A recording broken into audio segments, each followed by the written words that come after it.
Barry Minko starts a business in high school. If you work hard and you're honest, you'll do fantastic. And he becomes a sensation on Wall Street. Barry Minko made his first million by the time he was 19. From teenage millionaire, he grows up to become a nationally known fraud fighter, even profiled by the likes of 60 Minutes. He searches public records, employs private detectives, and goes undercover. But all along, Barry Minko is pocketing millions in his own perfect scam. We know fraud, and you're just fraud. He should know. Because Barry Minko, acting as a fraud fighter, is like having a thief guard the bank vault. In the working-class town of Reseda, California, just north of Hollywood, a 16-year-old boy is about to prove that the American dream is alive and well. His name is Barry Minko. Diagnosed as hyperactive, he's skinny and awkward and desperate for recognition. And so in 1982, when Minko is still in high school, he chooses an unlikely ticket to fame and fortune. Carpet cleaning. My name's Barry. Can I help you?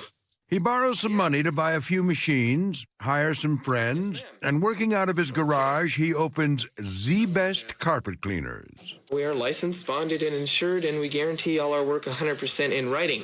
He's savvy enough to know that he needs to do some marketing, and eventually hires Jerry Carr, who has just started her own PR firm. When I first met Barry in the beginning, when he was this young boy, he wasn't arrogant. In the very beginning, he was actually not even sure of himself. Not long after Z-Best opens for business, Minko's story is featured on a local station. Since he got his business license about 4 months ago, he's taken in close to $10,000. Not bad when you're 16. If you work hard and you're honest, you'll do fantastic. But in truth, it's not that easy. From the moment Barry started his carpet cleaning business, he was always in the hole. Always having a crisis coming up that he had to deal with. And he would deal with it, one crisis after another crisis after another crisis. And he does that by stealing. He steals and then pawns his grandmother's jewelry. He steals cashier's checks from a liquor store. He rips off his insurance company, reporting a burglary that never happened. And then there is credit card fraud. Robin Swanson gets a taste of that when she orders a $24 floral arrangement from a flower shop Minko has just bought with a friend. I gave them my credit card over the phone, and then a month later, I got the bill, and it says $601 and something, over $600. And that was on top of the $24 charge for the flowers. She calls the shop and is told to speak to Barry Minko. I called, and he answered, and he was charming. And he says, "Oh my gosh, I'm so glad you called, because I saw that there was a mistake. I was just getting ready to call you, and I'll put through a credit right away." But no credit comes. And because she trusted Minko, she has delayed reporting the error. Now she is stuck with the charge. So I called again. Well, he was very abrupt this time. He wasn't very nice. And he said, "I can't talk to you right now." That's because Barry Minko, in a short amount of time, has hit the big time in many ways. Pumping steroids and iron, he is no longer a scrawny kid, by a lot. Following the news stories about him, customers and investors come pouring in. Minko is expanding his business. The Z-Best vans are everywhere. When he turns 19, he buys a big house and is driving a $60,000 Ferrari. When I was in 10th grade, my two friends got two brand new trucks. I had a 1972 Buick, which we called the Bomb. They still got the 83 trucks, and I got an 85 Ferrari. Well, that's what he tells the public. The truth is that Minko is in debt up to his ears. He is constantly bringing in new investors and taking out new loans to make payments on old ones. And that is called a Ponzi scheme. It was always a Ponzi scheme for Barry. Even though Barry wouldn't have known what a Ponzi scheme was if you had asked him at that time. It was a Ponzi scheme. I'm Barry Minko, president of Z-Best Carpet Cleaning. Minko knows he needs help, and so he hires Mark Moores. Moores is running his own company, matching investors to small businesses. He wanted as much money as he could get his hands on, and he offered to pay me a very, very nice commission for raising money for him. Minko tells Moores that although the public face of Z-Best is the carpet cleaning business, his real income is from insurance restoration work, fixing up buildings damaged by water or fire. That it slowly escalated upward from a very modest start to maybe $20,000, $30,000 jobs to where now he was having a chance to do million-dollar, multi-million-dollar jobs. And he says the profit margins are huge. Investors can expect to get their money back plus 50%. So an investor could go, gee, I'm putting up $1.5 million. In 4 months, I get my $1.5 million back, and I get $750,000 profit. And they go, this is amazing. It's such a great deal. Moore starts working for Minko, making sure new investors get their first return exactly as promised. I would come back to the investor with a cashier's check for all the money he invested plus all his profit. And I go, here's your $2.2 million. And before I could walk out of the room, they would say, well, wait a minute, Mark, do you have any other jobs that need to be done? Can I reinvest this? And they do reinvest. But still, the company is in serious financial trouble, weighed down by millions of dollars of debt. And then, salvation. A small Wall Street firm offers to host a public offering of Z-Best stock. There is just one problem. Once a decision had been made to take the company public, Barry called me into his office and said, I have a confession to make to you. And I said, what is it? He goes, one of the jobs that you've been trying so hard to raise money for, he goes, one of them was a fake. And I was, stunned. Moores later learns that it's not just one fake job. Minko has been faking contracts for every single restoration job. There has never been a real job. Next on American Greed. Last week, I raised $15 million from the public. How to con Wall Street before turning 21.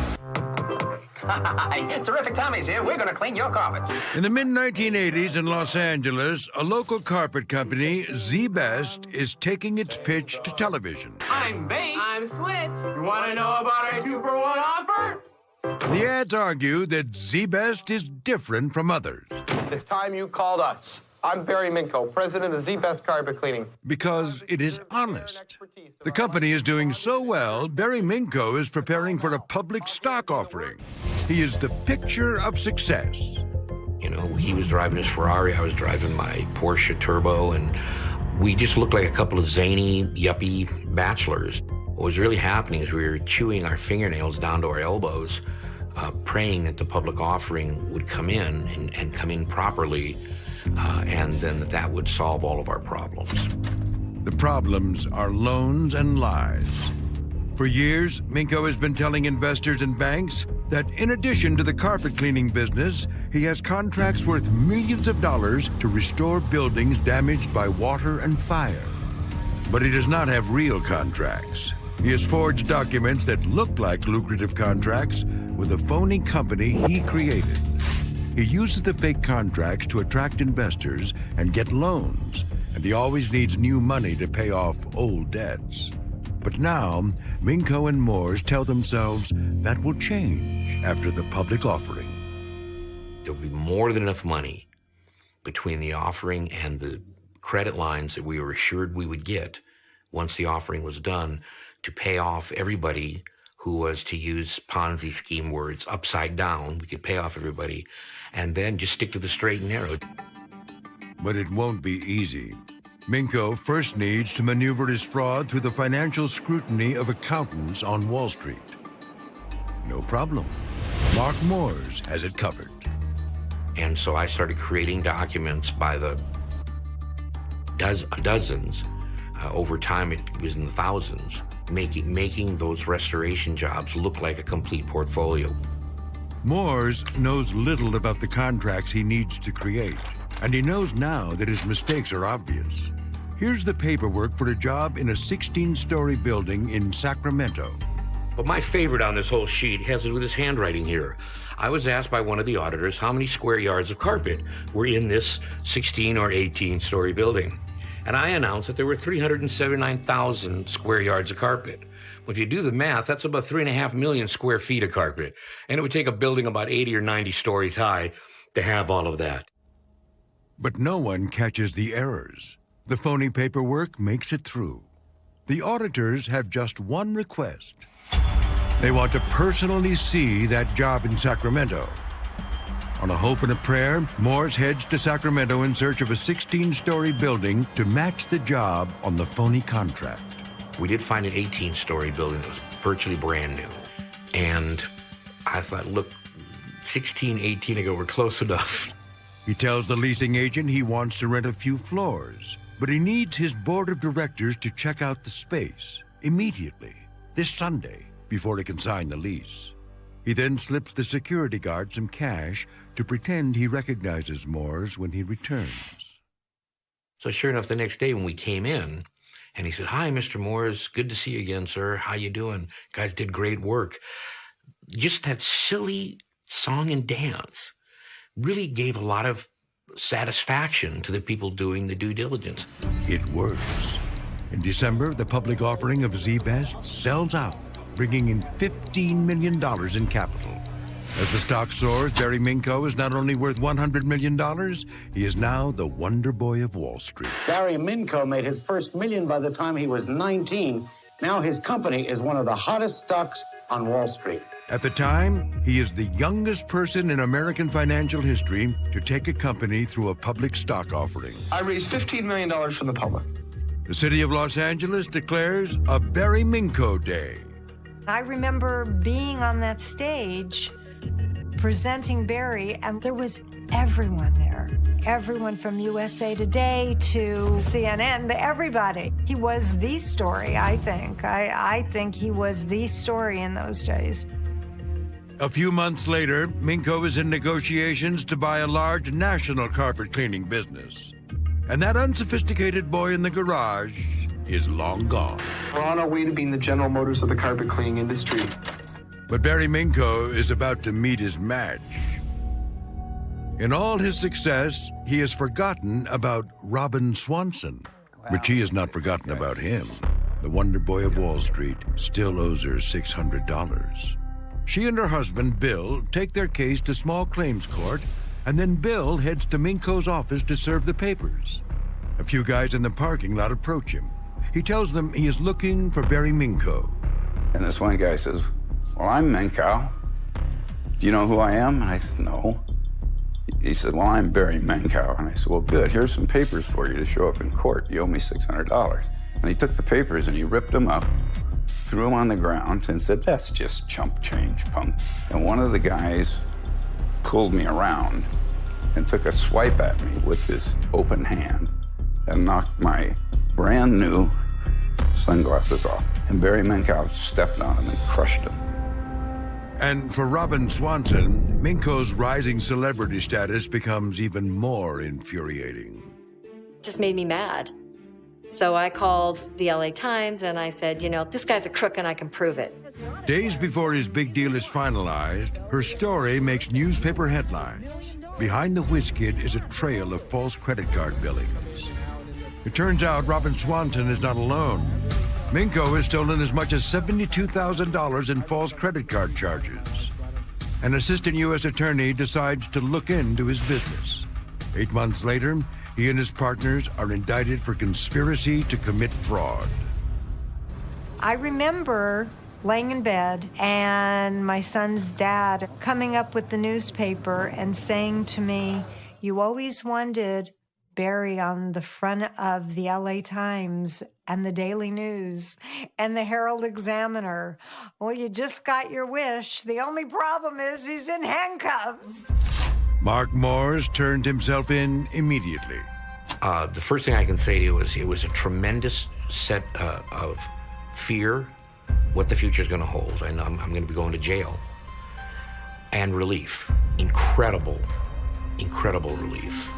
This huge weight off my shoulders. Morse pleads guilty to securities and bank fraud.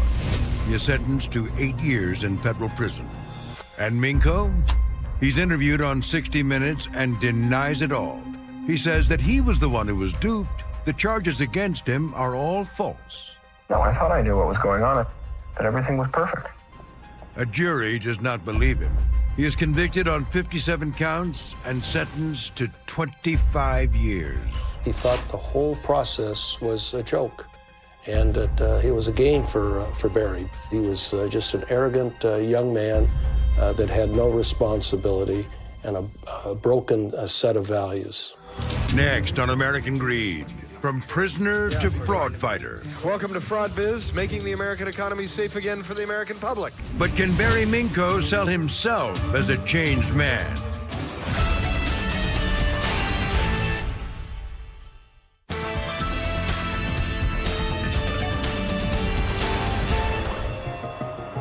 It is now 1995. Barry Minko has been granted an early release from federal prison for good behavior. He is leaving the halfway house where he served his final months, declaring his remorse. Actions have consequences. There's no lasting meaning, contentment, or peace in a life that puts money above people. Wait, what happened to the Barry Minko we used to know?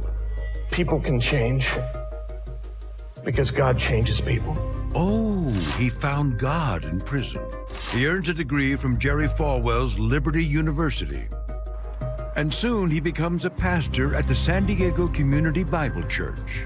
Father, I'm a sinner and I need a Savior. Debbie Roller is a member. As churchgoers, we believe you go to church for grace. And Barry was really great about promoting grace in the church. And so he was given grace, and he taught us how to give grace. Minko is so effective as a minister, the church grows 10 times under his leadership. I pray for the encouragement, grace, just like you showed it to me when I didn't deserve it. From the start, he tells the congregation the details of his past. We said we were doing these huge restoration contracts that we never did, and we created 20,000 fraudulent documents with whiteout and copy machines.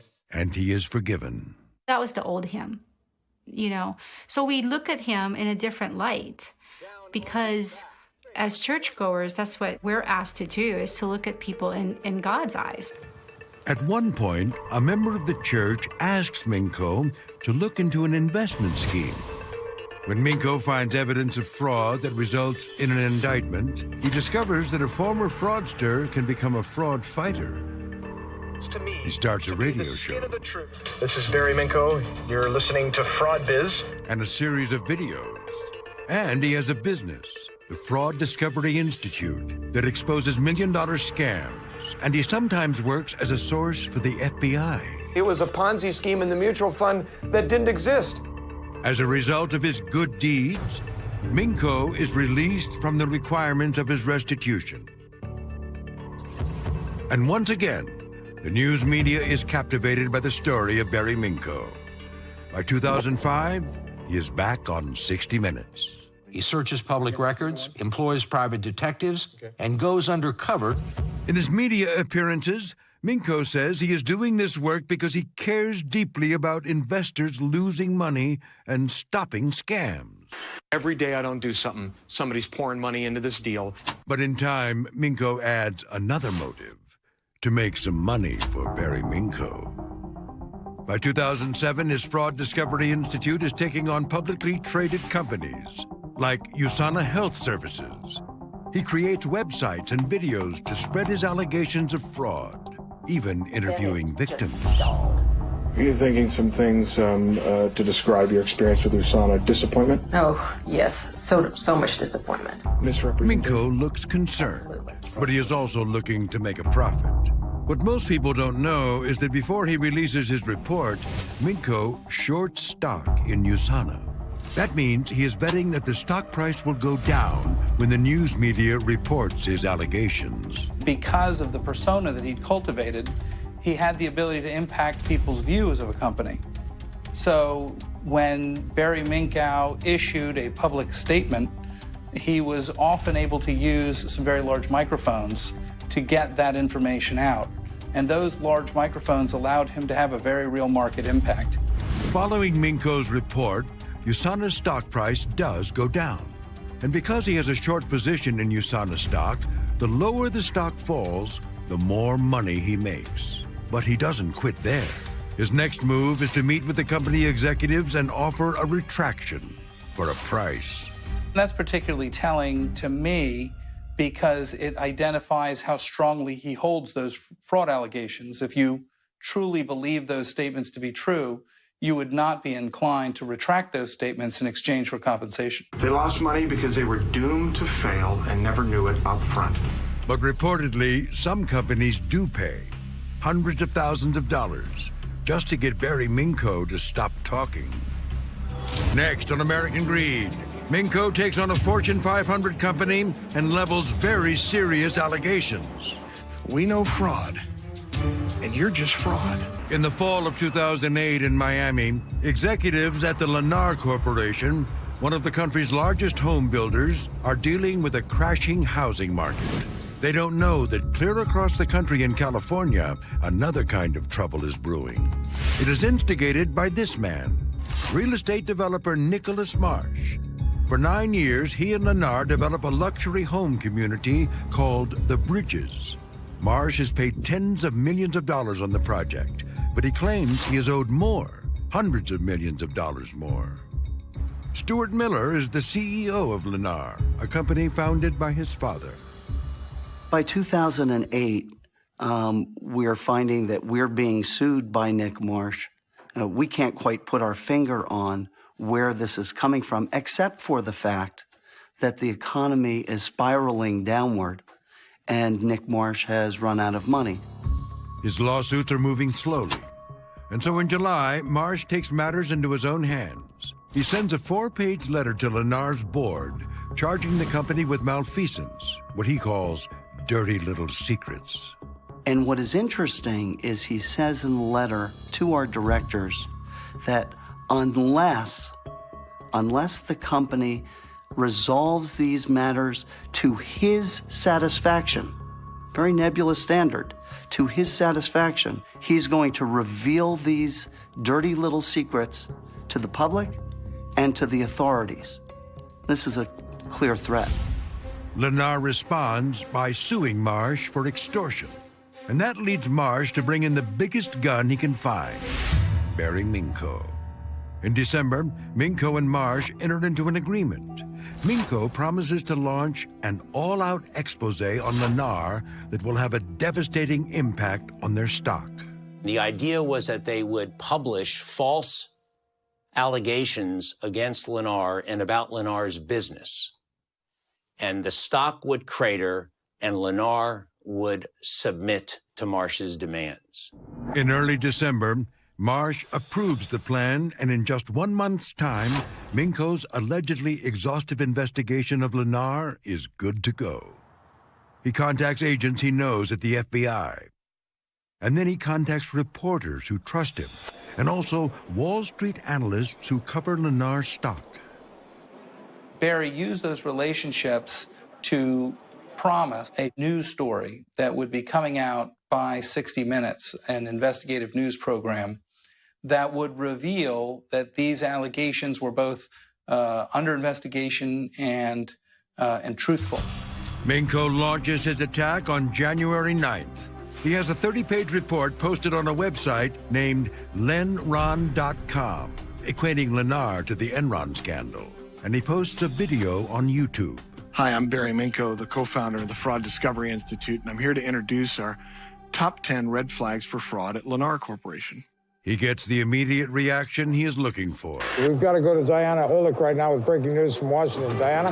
Well, that's right, Mark. Lennar stock is moving lower today on an internet report from Barry Minko and the Fraud Discovery Institute. He says... I remember it distinctly. I woke up on January 9th of 2009, and my daily routine, get ready for work. I'm watching CNBC, and part of the news is that there is unusual movement in Lennar's stock attributable to a press release by Barry Minko. This catches me completely by surprise. With Lennar Corporation, we are forced to do what the victims may not have the money left to do or the will, and that is stand up to them and say, we know fraud, and you're just fraud. Almost immediately, Miller learns that Minko is acting as a spokesperson for Nicholas Marsh, and he knows that this is not about money anymore. In terms of reputation, they say it takes a lifetime to build a reputation and a minute to lose one. And this was one of those minutes where the rug of reputation was pulled out from under us. It was incumbent on us to act in a way to preserve all that we'd built over all those years. Shares of home builder Lennar taking a big hit today on allegations of fraud. The allegations were absurd. That Lennar is a financial crime in progress, that it operates a Ponzi scheme. I mean, Lennar has been in business for over half a century, one of the leading home builders in the nation, a public company since the 70s. So it made no sense.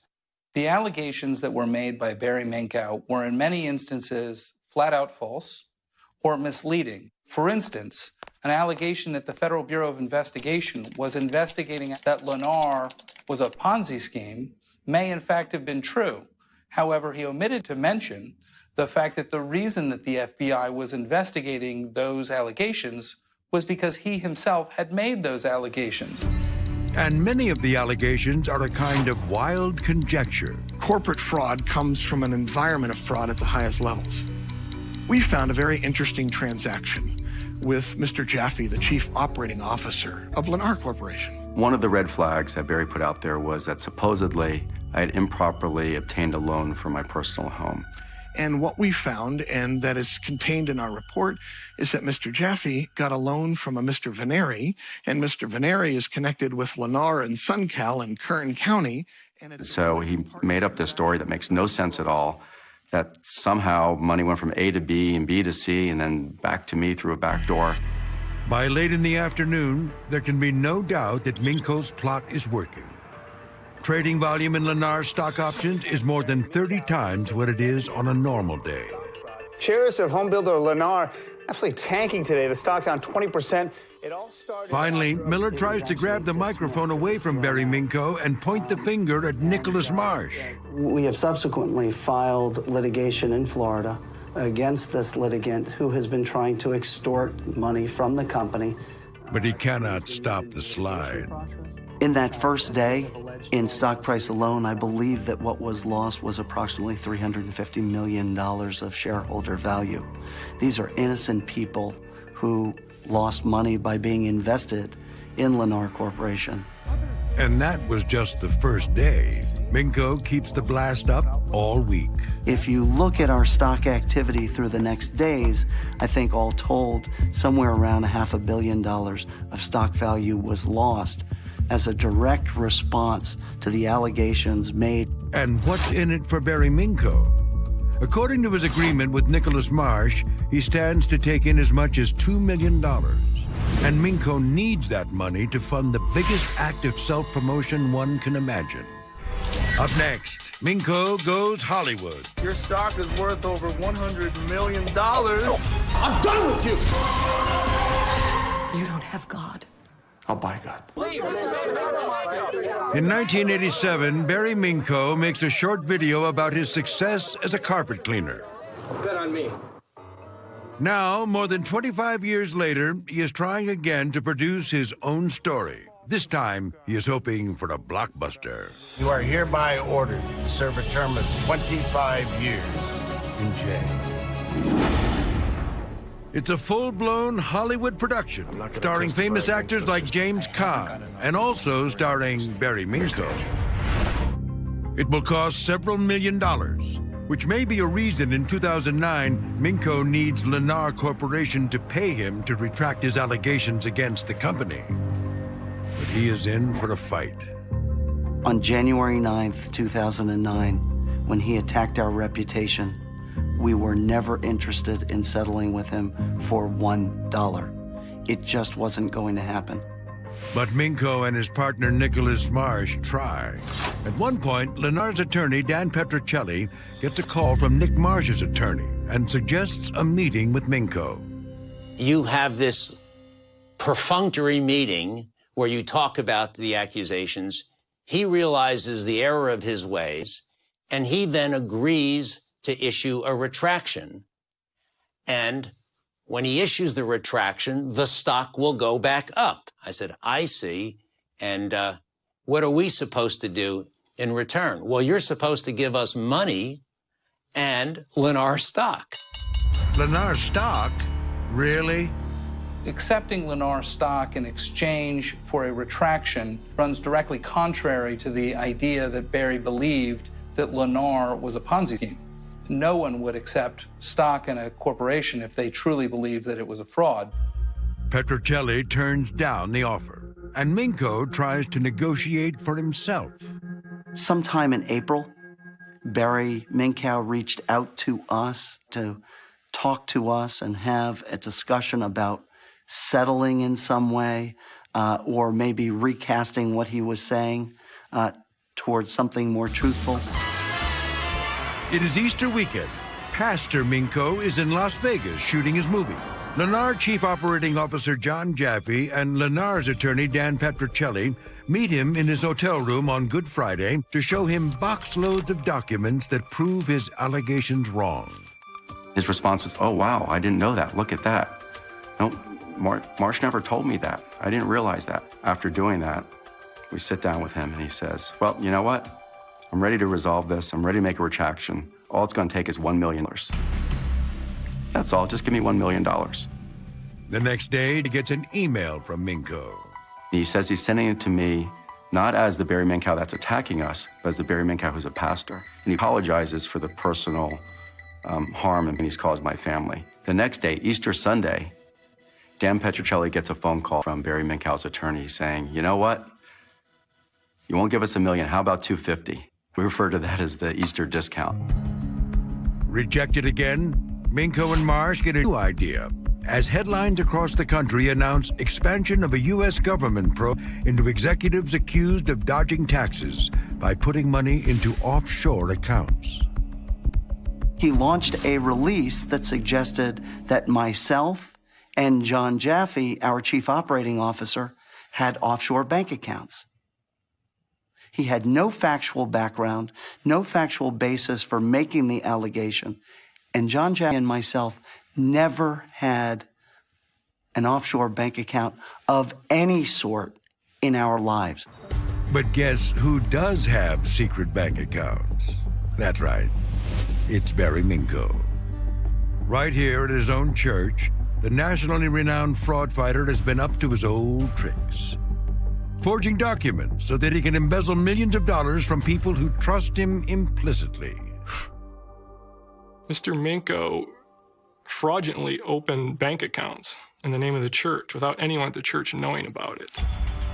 In all, he opens 12 secret accounts, allowing Minko to take any check made payable to the church and use that money for himself.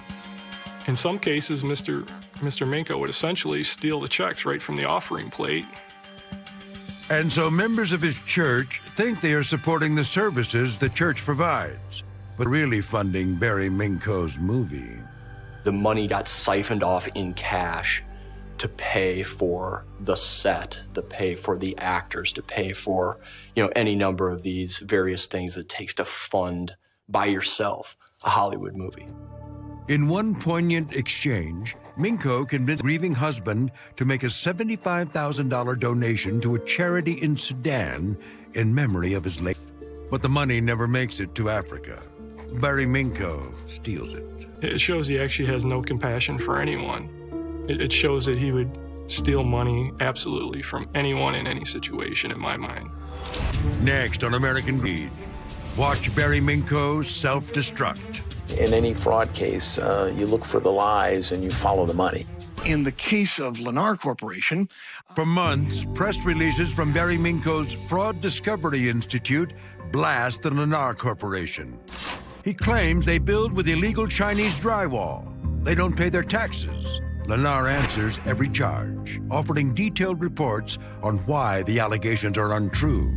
But Minko presses on. In March 2009, he checks in with the FBI agents who received his report. He reached out to those agents to try to confirm that there was, in fact, an investigation instigated by his report. The FBI confirms its investigation, and Minko acknowledges that the information they give him is non-public, and that to trade Lennar stock with that information would be illegal. It would be insider trading. And then, 3 days later, Minko buys 150 contracts for options on Lennar stock, betting the stock price will fall. He tried to conceal his trades by using other people to open accounts and to engage in trades. But it was, in its end, Barry's egotism and his desire to control the scheme that forced him to inject himself into the transactions and expose his direct participation in those trades. What Minko fails to remember is that stockbrokers record phone conversations with their clients, and his calls on the deals are recorded.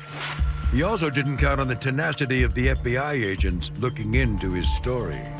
In any fraud case, you look for the lies and you follow the money. And it's following the money that led us to the trading accounts.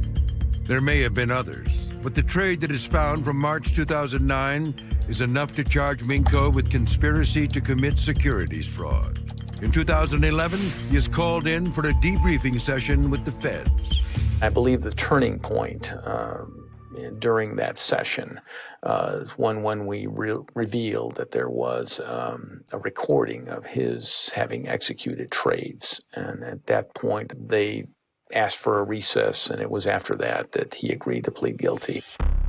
Minko comes clean entirely, saying his allegations against Lennar and its executives are false. Nothing more than an attempt to extort money out of the company. We didn't see it coming. We didn't know it was happening. And moment in time, the entire circumstance had turned around from a years-long effort of listening to accusations, diligencing them, and then responding. It was now over. It was game over.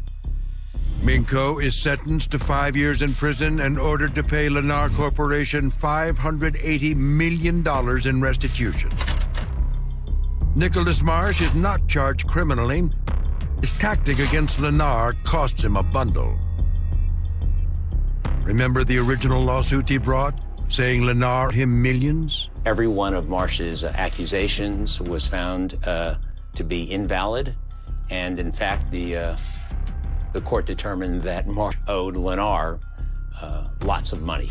And when Lennar's extortion case against Marsh and Minko goes to trial, a jury awards compensatory and punitive damage against Marsh in the stunning amount of $1 billion. Many ask, did the system work?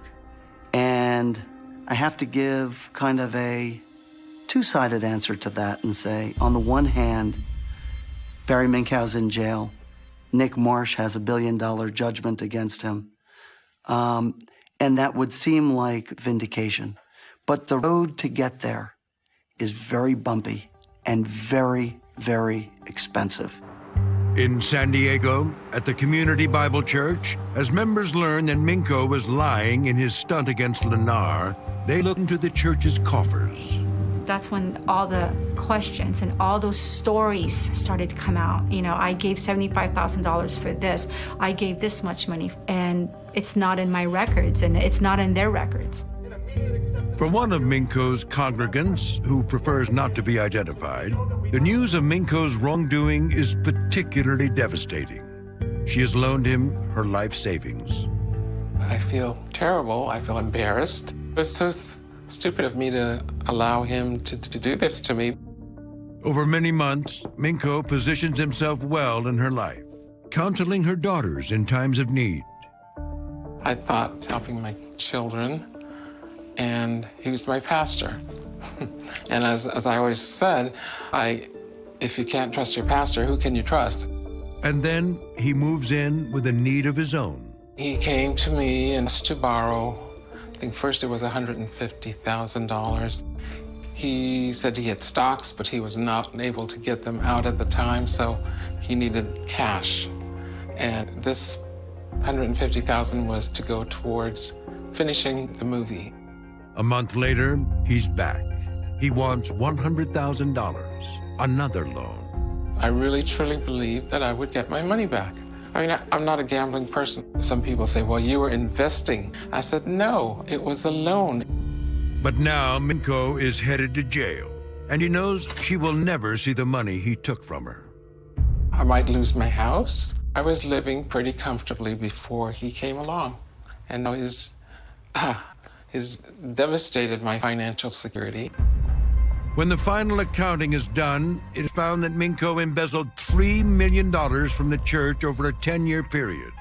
He pleads guilty to bank, wire, and mail fraud. At Minko's sentencing hearing, victims come forward to make sure the judge understands the damage he has done. He caused such a dissension. Some people walked away from God, from church, family.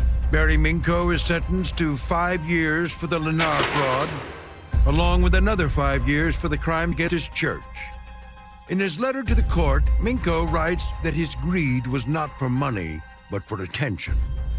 Perhaps it goes back to those early interviews in the garage in Reseda where the 16-year-old boy discovers the thrill of being in the spotlight. And for the next 30 years, he was director and star of The Barry Minko Show, a long-running series of dirty deeds. In the city of brotherly love, car wrecks are piling up, and auto insurance policies are treated like ATM machines.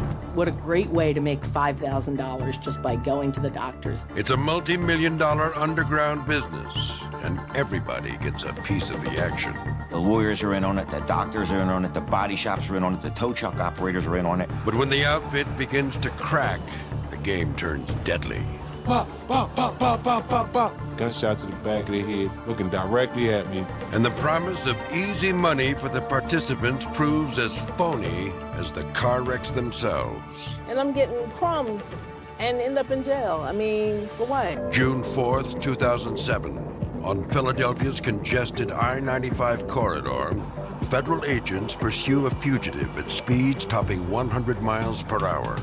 Everything's happening so fast. Your adrenaline's going. Everything around you is kind of like a blur. Detective Bob DeFrancesco and FBI agent Brian Paccioli are in hot pursuit. They're chasing Jerry B.J. Blasingale, a tow truck driver wanted for staging more than a dozen car accidents, bilking insurance companies out of millions. Now, he's making a break for it.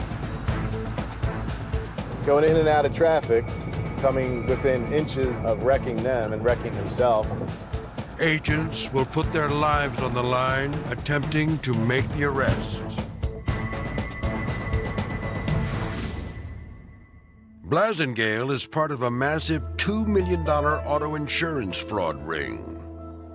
A ring that has been thriving on the streets of Philadelphia for the last 4 years. And it all starts with a man who goes by the name Popsicle. In 2003, Wallace Morris, a.k.a. Popsicle, or Pop, is looking for his next big score. The 390-pound, 36-year-old is a prominent figure in the Germantown section of Philadelphia. Al Quintilli, who appears in silhouette, is an undercover detective for the Philadelphia District Attorney's Office. Pop was very well known in the areas where he frequented barbershops, clubs. He was around town and he knew a lot of people. By day, Morris runs a limousine service carting patients to and from medical appointments. But by night, Pop trolls the highways as a so-called wreck chaser. Ralph Burnham with the Insurance Fraud Prevention Authority explains. A wreck chaser is someone with a tow truck who drives around the highways, particularly down here in the Philadelphia area, and when they see a vehicle, they zip up to it and try to get the tow on that vehicle. The chaser then brings the damaged car back to a body shop, which pays him a commission, usually around 20% of the repair bill. Occasionally, Morris partners with another wreck chaser named Jerry Blasingale, a.k.a. BJ. Detective Bob DeFrancesco, who also appears in silhouette due to undercover work, investigates wreck chasers like Blasingale.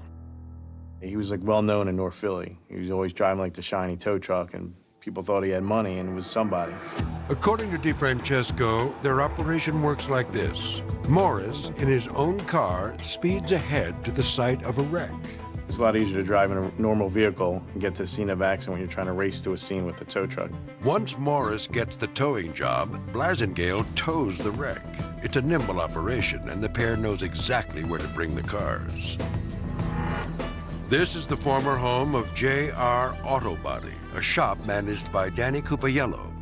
Attorney Chuck Peruto represents Cupaiello.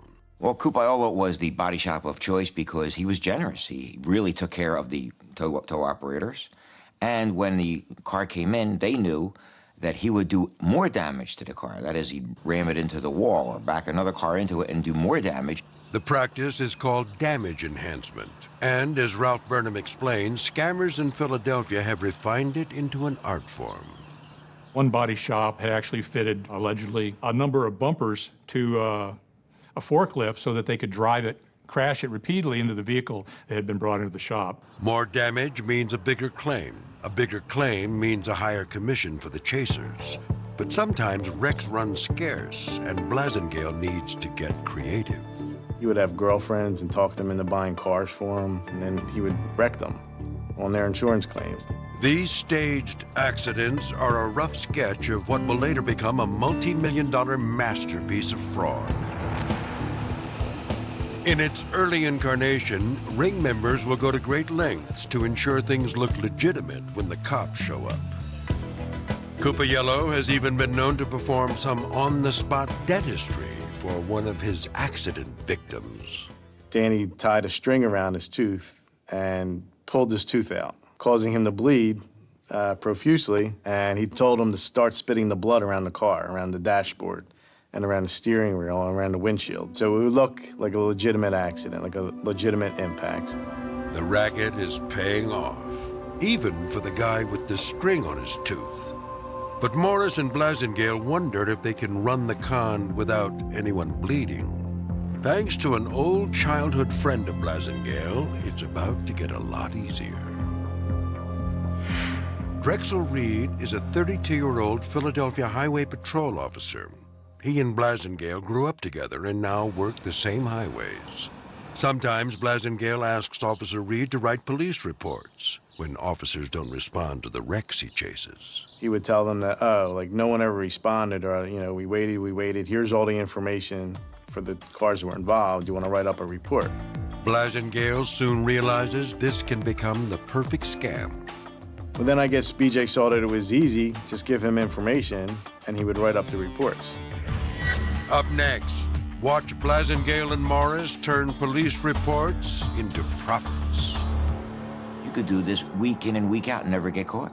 In 2003, Philadelphia car wreck chasers Wallace Pop Morris and Jerry B.J. Blasingale are streamlining the business of fraud.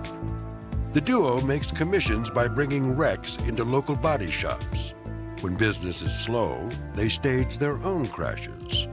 But now, they'll take it to another level, where there's no need to crash cars at all. Here's the plan. Highway Patrol Officer Drexel Reed, a childhood friend of Blasingale, will write police reports for collisions that never take place, a concept they call paper accidents. And that's solid gold to these guys. I mean, come on. All they need is a police report to say, this is how it happened. So you could do this week in and week out and never get caught. Paper accidents are the holy grail for a lazy con man. It takes the work out of everything. Bringing people to a scene, waiting for an officer to arrive, actually damaging the cars. Morris and Blasingale now have the perfect weapon to rob insurance companies blind. And even better, the fake reports come cheap. Drexel would do this for what he termed lunch money. Could have been $20, could have been $100. But the one thing they still need are people with real insurance policies. They ask around for volunteers who might be interested in some quick cash. In January 2004, Angelina Adu is raising 3 children and facing eviction. A relative says a man named Pop can help. He said, listen. You drive, right? Yeah? Well, you know, let's do something with the car. We're going to get rid of the car and create a situation. You know what I'm saying?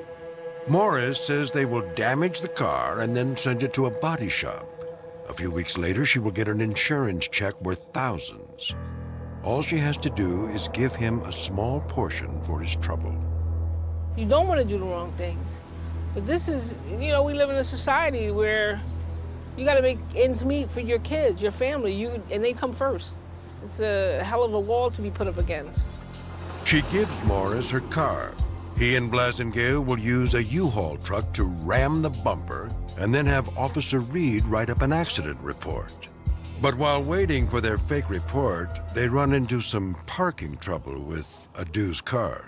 They call me and tell me, you got to go pick up the car because they've towed it away, we parked it somewhere, and we lost the car. So you got to go get it. I was like, oh my God, now I really don't want to do this. The duo may be dysfunctional, but the promise of money is enough. Adu retrieves her car from the impound lot and hands the car over to Morris for a second time. In a few weeks, she received a check from the insurance company for $1,800. She says Morris collects $600 for his role, but he can keep upping the game for more. Morris gets wind of a crooked chiropractor, Dr. Stephen Rios, who will pay a kickback of up to $800 for new patients, legitimate or not. Morris sends Adu to see the doctor, telling her that if he treats her, she can get an even bigger personal injury settlement. When she arrives, Dr. Rios seems to know more about the accident than she does. He kept saying, your back, where's your back hurt at? Did you injure it before? And I said, yeah. He was like, well, but you were healed already, right? I was like, yeah. And when Dr. Rios sends his report to the insurance carrier, all sorts of injuries appear out of nowhere. These sorts of soft tissue injuries are difficult to disprove, says Bob DeFrancesco, a detective with the Philadelphia District Attorney's Office. You can have an IME, which is an independent medical exam. Someone else even look at the patient and say, well, yeah, he's complaining of pain, but I don't see anything wrong, but I can't deny that this patient is complaining of pain. After seeing Dr. Rios, patients like Adu are directed to see attorney Glory Kasner. In a one-stop shop for insurance claims, Kasner actually operates inside the chiropractor's office. She never had her own law office. She would sign up patients using a little, you could call it an office. It was very, very small, almost the size of a large closet inside of the chiropractic center, and she would meet clients there. According to Adu, Kasner also seems to know more than she does. She's like, well, what did you injure? In your back, right? Your lower back? I was like, yeah. So it's pretty much, I didn't really have to say anything. Adu is told to return several times a week for the next 6 months. Kasner typically settles personal injury claims for tens of thousands of dollars, taking a cut of at least 25%. And Dr. Rios isn't shy about gouging insurance companies either. While Adu visits the office about a dozen times, Rios bills for more than 50 visits. The liability limit was usually up to $5,000, so he would bill right up to $5,000 and then write a closing memo for the claim saying that he's cured. Everyone gets their piece. The crooked chiropractor, the litigious lawyer, the shoddy body shop, the corrupt cop, the so-called victim, and of course, Wallace Morris and Jerry Blasingale. But the money doesn't come without a price, according to Ralph Burnham at the Insurance Fraud Prevention Authority. He says fraud hurts consumers, not only through higher premiums, but also in longer waits and bureaucratic obstacles for legitimate claims. One of the largest reasons consumers express dissatisfaction with their insurance companies is their perception when they file a claim that the claim is not paid quickly enough or that they're being asked too many questions or for too much information. Part of the reason they're asked for that amount of information and documentation is because insurance fraud is out there. During the next year, Pop Morris and B.J. Blasingale reel in the dough. They put together 19 accidents, earning nearly $560,000 in kickbacks and settlements. But Highway Patrolman Reed and his imaginary reports are the key to the scam. And the only road to Officer Reed goes through his friend Blasingale. If Morris could find his own cop, he could strike out on his own and keep the cash for himself. Coming up, Morris searches for his own corruptible cop and expands operations.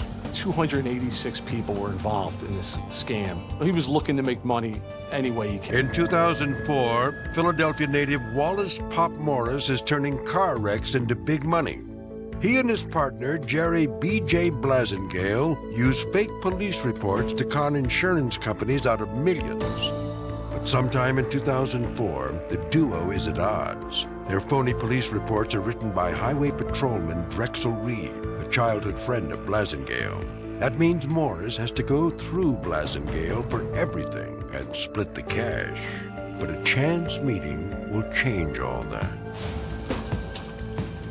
Deshane Riggins is a 25-year-old undercover Philadelphia police officer based out of the 14th District. Detective Al Quintilli says that Morris meets Officer Riggins at a party in 2004. Basically, he pitched to Riggins that, a friend of mine was in an auto accident. Could you do me a favor and make this report? Officer Riggins, who believes this is just a favor for a friend, writes a police report for the accident. But Pop soon returns, and now he's offering $500 cash. And he realized that I'll BS Shane the first time with a friend or family story, and then after that, I'll just pay him because that's what we do in this business. Though Deshane Riggins now suspects the accidents are fake, he looks the other way in the name of making a few bucks. Morris finally has a cop in his pocket. All he needs are willing volunteers to pose as accident victims. Prosecutor Linda Montag says he starts with people he's close to. He started with friends, family members, people who he knew from the community, and then convinced them this is a quick way to make money. He cruises the Germantown neighborhood fishing for participants in barbershops, clubs, even the local grocery store. He ran into people in grocery stores and see a young girl and just picture the way to make money, and they would go along with it. If it's easy and they can make a few dollars, it's the way to go. And victims are easy to find. In November 2004, Donna Schluter is approached by her boyfriend with an opportunity to make some quick cash. He had basically a come up on a way to make money, and that there was no way you can get caught. It's basically filing fake insurance claim, and you would get paid for it. And it's all on paper, no accident necessary. Ignorant of the potential legal consequences, Schluter is intrigued by the idea.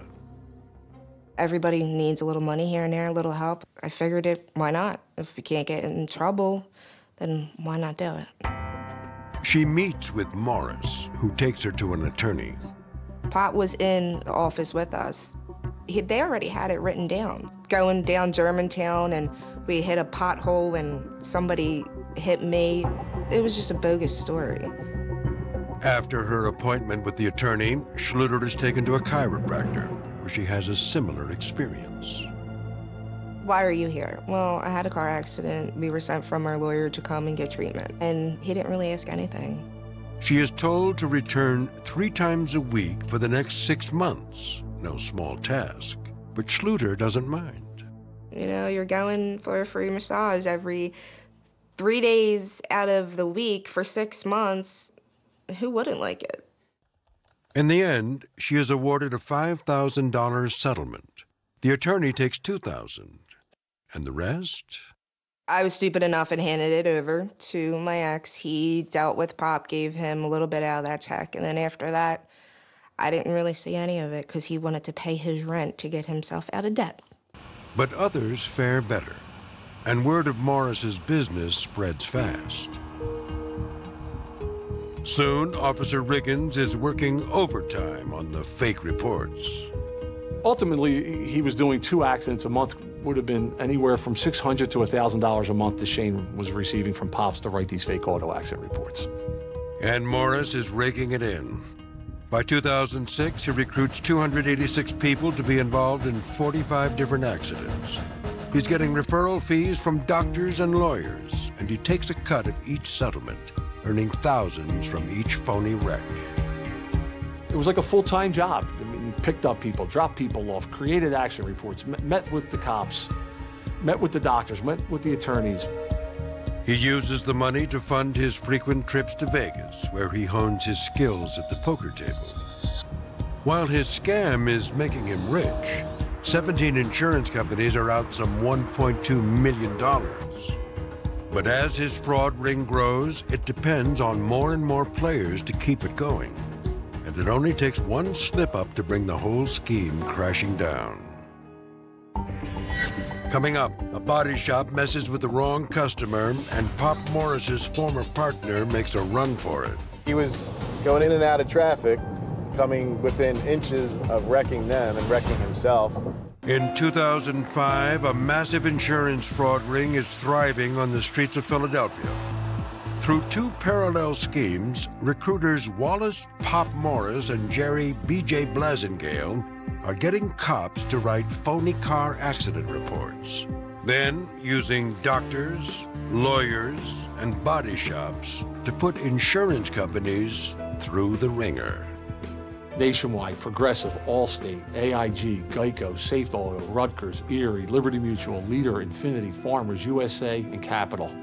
I insure my cars with some of these companies, and in the end, we all pay for it. It's that simple. But the bigger the fraud ring gets, the more vulnerable it is to discovering. And in December 2005, JR Auto Body Shop, a major player in Blasingale's fraud, attracts some unwanted police attention. Detective Bob DeFrancesco with the Philadelphia District Attorney's Office receives a complaint from a retired officer. The former cop says she took her car into JR Auto Body after an accident, but the owner, Russ Tedesco, cashed the check and never fixed the car. DeFrancesco first pays a visit to the shop's manager, Danny Cupiello. We initially went in and talked with Danny from the point of view that he'd be able to help us with the scam that Tedesco had been pulling on the customers, not repairing the cars and still cashing the checks. Turns out he's pulling his own small-time scam. But as DeFrancesco begins reviewing the shop's records, he realizes Cupiello has been participating in something far more sinister. As we got further into it, we found out that he was actually a planner of a lot of staged accidents and a participant in a lot of the staged accidents, as well as being a runner for doctors and lawyers. With DeFrancesco on his tail, Cupiello contacts his lawyer, Chuck Peruto. He had a role in each, either enhancing the damage to the vehicle, being an alleged victim himself in the vehicle, enhancing someone else's physical injuries. Everything from A to Z he was involved in, so it was a very, very difficult case to take to trial. Hoping to reduce his potential sentence, Cupiello agrees to talk to law enforcement. And with his cooperation, DeFrancesco learns about a chiropractor named Dr. Stephen Rios, who pays top dollar for phony accident victims. It turns out the FBI is already looking into the crooked chiropractor. In addition to paying runners for patients, he's been overbilling insurance companies by the thousands. DeFrancesco and FBI Special Agent Brian Paccioli joined forces on the investigation. They began interviewing phony patients of Rios and the wreck chasers who referred them. It's not long before a wreck chaser rats on Jerry B.J. Blasingale. He informed us that B.J. he termed it a cop in his pocket. The gig is up for B.J. He and his crooked cop, Highway Patrol Officer Drexel Reed, have been found out. The massive criminal ring is beginning to surface, and Wallace Pop Morris is up next. In January 2006, Detective Al Quintilli receives a referral from an insurance company. They have interviewed a woman who has admitted to filing a fraudulent claim. She later tells Quintilli that after being in a minor accident, a man named Pop Morris had promised her he could fix her car for free. Pop's pitch to her was that, I saw the damage on your car. I can get that fixed for you. It won't cost you a thing. Quintilli checks police records and finds 10 accidents in which Pop Morris and his associates appear. The common thread among all of them? They are all written by the same officer, Deshane Riggins. Now the red flags go up. Something's going on. We're just not sure of the scope of it. What's even stranger is that Riggins isn't even a uniformed cop. Wears plain clothes. He drives a unmarked police car. He's not responsible to handle everyday auto accident reports. Quintilli pulls all the accident reports written in the 14th District for the past several years. We go through hundreds and hundreds of accident reports, and in the end, we basically come across another 35 accidents that Deshane did. Officer Riggins has been busy. Quintilli begins the arduous task of interviewing everyone in Riggins' reports. Donna Schluter is one of them. I was at work, and I got a phone call from the detective. I picked it up to find out that they were outside of my job. She meets Quintilli in the parking lot. He shows her a photo lineup and asks her who organized the fraud. And I had to pick out Pop, and, well, that's the only person that I knew that was involved. Hers is one of many fingers that will point to Morris. And though Schluter is a minor player in Pop's ring, she faces up to 5 years in prison for participating. Quintilli suggests she turn herself in to earn a lighter sentence. Eventually, she gets 2 years probation for participating in the scam and has to pay back $3,000. I walked away with $200 and I had to pay back $3,000. 5 years later, that's crazy. It's nuts. Investigators are finally getting the full picture of the massive criminal ring. Now it's time to act. Agents Bob DeFrancesco and Brian Paccioli are moving in on B.J. Blasingale and his puppet cop, Drexel Reed. On the morning of June 4th, 2007, Officer Reed turns himself in. But Blasingale is nowhere to be found. Agents stage a sting that afternoon, hoping to reel him in before he can flee the state. Agent DeFrancesco takes American Greed to the scene of the arrest. Basically, we were staked out at this location. We had a female associate of Jerry Blasingale was going to meet him across the street in the Luke Oil parking lot. The woman has learned that Blasingale is planning to flee and agreed to lure him to the scene by telling him she has money for him. Stationed nearby is a team of FBI agents in an unmarked car. Back where that white box thing is now, in the rear of the Luke Oil, was where the other agents had been positioned, I believe. They were waiting for our signal. But when Blasingale shows up, he's too smart to take the bait. He stays in the car and instead sends a relative out to get the money. The agents swing into action. They're wearing their full FBI with their blue vest and yellow lettering. They yelled FBI, attempted to apprehend him.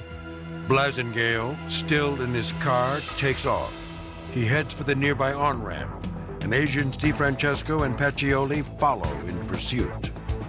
Your adrenaline gets pumping, you work so hard to put a case together, and you're trying to apprehend somebody. It's hard to let that person go. Blasingale is about to lead the agents down I-95, Philadelphia's main artery, at speeds approaching 100 miles per hour. Up next, American Greed goes inside a dramatic high-speed chase through the streets of Philadelphia. So everything's happened so fast. Everything around you is kind of like a blur. June 4th, 2007. Detective Bob DeFrancesco and FBI agent Brian Paccioli speed down Philadelphia's congested I-95 corridor. They are chasing Jerry B.J. Blasingale, wanted for using fake police reports to stage dozens of phony accidents. As they dodge traffic at breakneck speeds, approaching 100 miles per hour, DeFrancesco wonders why it's come to this. Yeah, he was going in and out of traffic, coming within inches of wrecking them and wrecking himself. And you think to yourself, you're fleeing over insurance fraud. To us, it was a little surreal, A few miles ahead, highway patrol cars form a sort of moving barrier to slow down traffic. They try and line up in each lane. If they don't have a patrol car, they would would go side to side with their lights on. But Blasingale takes the shoulder and slips past the jammed traffic. The agents pursue and catch up just as they approach the Girard Point Bridge. Halfway across the river, they've got Blasingale surrounded. We have BJ in front of us. Behind us, there was a marked unit, Highway Patrol. And to our outside, there's another Highway Patrol unit, all assisting in the pursuit. And when he's cornered, he lashes out. Blasingale decided to drive right into the side of our car, which kind of took us off guard. The agents strike back. Slammed our car in his direction, forcing him into the concrete barrier, which is a guardrail, ending the pursuit and ending the danger to us and to the general public at that point. When agents search the car, they find bags full of clothes, as well as his brother's driver's license and birth certificate, and an off-duty police badge, indicating that Blasingale had planned to flee the city that day. Meanwhile, Blasingale's former partner, Wallace "Pop" Morris, is in trouble. The other ringleader of the $2 million scam has caught wind that detectives are onto him. His entire outfit is run for the hills, and the key to his plot, Officer Deshane Riggins, has quit his side job as the author of Pop's phony police reports. He put the brakes on writing the fake reports for Pop.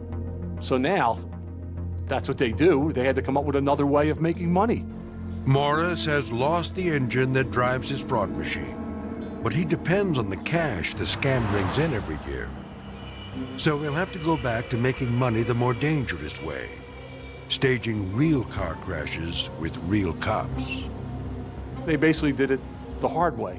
They had to get 6 people, 2 cars, and everyone go sit in an intersection and call 911 and wait for the police officer to come and write their report. It's a pain for Morris, but proves deadly for one of his victims. In the early morning of June 5th, 2007, the night after BJ's dramatic high-speed pursuit, Pop Morris and his associates drop off a group of 6 potential accident victims at the corner of Church and Bainton. This man, who we will call Jeffrey, is one of them. He's been lured to the scene by the promise of $5,000. He watches as Pop Morris's associate goes to work. This guy had parked the car. He took the car, ran another car into the back of the car. Boom. So it looked like it was an accident. They call 911. While waiting for police to arrive, Jeffrey strikes up a conversation with a fellow victim named Eric Christmas. It's Christmas's second staged accident with Morris. What they don't know is it will also be his last. But he was a good dude for a little bit of time that I spent with him. He was more of the one that was trying to keep everybody on a peaceful atmosphere. The peaceful atmosphere is soon interrupted by a passenger in a beat-up white sedan. We hear this noise coming down the street. Pit, pit, pit, pit, pit, pit, pit, pit, pit, pit, pit, pit, pit, pit, pit. The girls looked and they started to move real fast up the hill. And the guy was like, "Oh, baby, y'all ain't gotta run." Jeffrey takes a closer look. And when I looked, only thing I seen was a barrel of a .40 Glock, like this. As Jeffrey backs away, he sees Eric Christmas move toward the car. I thought he knew the man because he placed his palms on the car and like he was talking to him. So I thought he knew him. Christmas tries to talk to the driver, and Jeffrey takes advantage of the opportunity. I did the next best thing any man should do. I got the out of there. So when I got to running, as soon as I cut the corner, you just heard it. Pop, pop, pop, pop, pop, pop, pop, pop, pop, pop, pop. Gunshots ring out, and Jeffrey ducks for cover. After a few minutes of silence, he returns to check on Christmas. And when I came back, he was laying on the ground with his hands face down, like with his head cocked to the side, his hands in the back of him, and he just was looking at me. Eric Christmas has been shot dead, the victim of a robbery gone wrong. Jeffrey says that Christmas's attempt to talk down the assailant gave him the chance to escape with his life. Had not it been for that boy, I would not be able to stay here right now and tell y'all that that man saved my life. When the police arrive, they take everyone at the scene downtown for questioning. Jeffrey goes through with the fake story to protect his co-conspirators. But anxious to move on, Jeffrey never files an insurance claim for the staged accident. Shockingly, some of the other phony victims do. When asked why, Jeffrey can say only one thing. Greed. I don't know. I didn't know him. I know this much. My mother always gave me morals and respect for folk. And that's what stepped into my brain to do the right thing. And it wasn't to keep this lie going on when this man is dead. The murder of Eric Christmas is ruled a random act of violence, unrelated to the insurance fraud. But the neighborhood is scared. And for Morris, it's the end of the line. He's lost Officer Riggins, and now his ability to recruit. He starts to sweat the pressure. In this undercover recording taken by an associate cooperating with detectives, Morris condemns Officer Riggins for not having other officers sign his phony reports. I used to say this all the time, but I used to say, no, Shane, stop, won't you get some else to sign these police reports? Oh, I'm cool, don't worry about it. A few weeks later, Detective Quintilli gets a call. Shane Riggins wants to talk about Pop Morris. Up next on American Greed, Morris's own words finally bring him down. And he's telling his co-conspirator not to speak to the police. It's proof of a guilty conscience. Philadelphia, 2007. The walls are closing fast on Wallace Pop Morris, the former figurehead of a $1.2 million auto insurance fraud empire.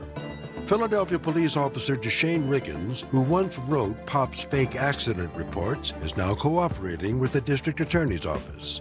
And Riggins agrees to secretly tape record phone calls with Pop.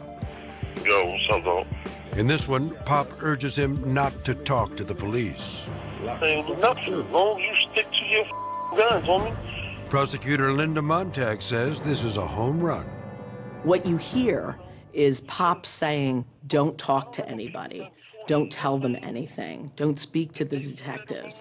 And what that shows is Pops knew what he was doing was wrong, and he's telling his co-conspirator not to speak to the police. It's proof of a guilty conscience. In late July, Detective Al Quintilli of the Philadelphia District Attorney's Office executes search warrants at the homes of Morris and Officer Riggins. We found auto accident reports in Pop's house. We found scraps of paper listing all the people's names who might have been in the accidents in his house, in Shane's house. On May 21st, 2008, Wallace Morris is arrested and charged with 429 counts, including insurance fraud, theft by deception, and 45 counts of making false reports to law enforcement. But FBI agents still need to nail the crooked chiropractor, Dr. Stephen Rios. In March 2008, they send an undercover agent in to see Dr. Rios, and he's wearing a wire. Detective DeFrancesco explains the idea behind the operation. Not going to tell him anything about his injuries, not going to tell him anything about what kind of accident he was involved in, and then to see what type of report the doctor would write about that initial meeting. The tapes reveal an initial visit spent mostly discussing Rios' new condo and the Philadelphia Eagles season. Talked about everything except his injuries, what type of accident he was in, what kind of pain he was in. But in Rios' report to insurance, he claims his neck pain is severe, his sleep is moderately disturbed. He states that sitting over 15 minutes causes him pain and discomfort. Walking over a quarter mile causes him pain. Everything that he put on a report was never said to him. And that just proved, that all the reports that we had gathered that were all validated by that one undercover. In February 2010, Dr. Stephen Rios is charged with 23 counts of mail fraud. He pleads guilty and gets 4 years in federal prison. Glory Kasner, the attorney who practiced out of Dr. Rios' office, pleads guilty to 2 counts of mail fraud and gets 3 years of probation for filing the false claims. She is also suspended from practicing law. Meanwhile, Jerry B.J. Blasingale pleads guilty to the fraud charges, but contests charges of assaulting an FBI agent during his high-speed pursuit. He tried to argue that he never hit us, that we hit him repeatedly, and he didn't realize that we were cops, even though we had 7 marked units chasing him, along with our Crown Victoria, which had lights and sirens on it. He tried to tell the court that he thought it was someone trying to do a hit on him.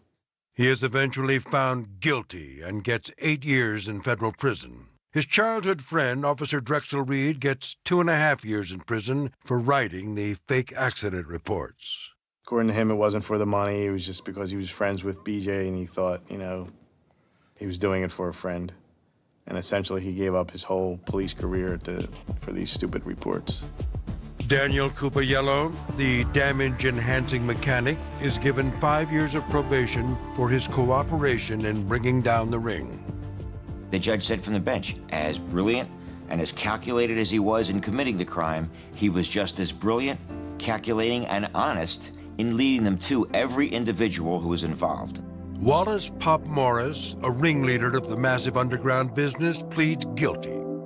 He is sentenced to 4 to 10 years in state prison and another 33 months in federal. He's ordered to pay almost $500,000 in restitution. His puppet cop, Deshane Riggins, is stripped of his badge. He is given a year of house arrest and 7 years probation. Riggins loses his pension and now works in construction. In total, the damage done is staggering. We investigated over 100 fake accidents. Nearly 218 people were arrested, and a total claim amount of nearly $2 million. $2 million in claims that, according to the insurance industry, will get passed on to consumers. Like Morris himself, in his day job as a limo driver. The victims of insurance fraud are those of us in the public who pay regular insurance premiums. The judge that sentenced Morris mentioned that at his sentencing. She stated, "I find it ironic that your limousine service closed down and you complain it closed down as a result of high insurance rates." Donna Schluter, who just wanted to make a quick buck, now finds herself with criminal records. It seems all fine and dandy with rainbows and, candy canes, but it's just going to come around and bite you in the ass in the long run. For others, like Angelina Adu, it hits even harder. You can't get a job because you got a record. You can look as sweet and beautiful as you want, but I did something wrong to keep a roof over my head, and so today I have to pay for the things I did. It's a tough lesson, taught by scam artists Pop Morris and B.J. Blasingale. $1,200, have to give $600 away to the person that is, getting hundreds of thousands of dollars, and I'm getting crumbs and end up in jail. For what? It ain't worth it. I was born beneath the echo of a flamenco heel. My mother said I learned rhythm before I learned speech, that I clapped before I cried. In Seville, sound travels like prayer. You don't just hear music, it blooms inside your chest, between bone and breath. My father worked at the local theater, adjusting lights that never once turned toward him. My mother stitched costumes, her fingers always pricked but proud. They never danced, but they carried the rhythm of survival, one unpaid bill at a time. I grew up backstage, among fabrics and mirrors, inhaling the scent of sweat, dust, and ambition. I thought I'd never be part of that world until I realized I already was. Every reflection I caught of myself in those mirrors felt like a rehearsal. Every step I took on cracked wooden floors was a promise. When I was 16, I auditioned for the Andalusian Conservatory. I didn't smile when I danced. The judges said my eyes were too fierce, too aware, like I was fighting the music instead of following it. They gave me a scholarship anyway. Passion, they said, can be dangerous, but it sells. The city became my stage. By 20, I was performing for tourists, corporate events, and the kind of men who watched women dance the way gamblers watch dice. My body became fluent in seduction, precision, exhaustion. Every gesture was a transaction, each spin a small rebellion against invisibility. But artistry is cruel. It doesn't feed you, it consumes you. They called me La Fiera, the Wild One, a name that sounded like freedom but felt like warning. Then she appeared, Lucia Vargas. If I was fire, she was moonlight. Her movements carried something sacred, soft where I was sharp, patient where I burned. She didn't dance for applause. She danced like someone praying to be forgiven. Audiences adored her. Critics wrote about her like she was a miracle Spain had been saving for years. Even the stage seemed to bend toward her. And suddenly, I was no longer the only star. At first, I told myself rivalry was good. Art needs tension, right? That's what every mentor says. But envy is a subtle rhythm. It starts with admiration, sinks with insecurity, then takes the lead. I began to watch her too closely. Her gestures, her timing, her smile after every ovation. Once, I caught her backstage removing her shoes, her feet blistered, bleeding, trembling. Yet she still bowed with grace. I remember thinking, that's not beauty, that's madness. But the crowd called it art. I began to question everything. My technique, my worth, my reflection. Every compliment felt counterfeit. Every applause reminded me of the one name louder than mine, Lucia.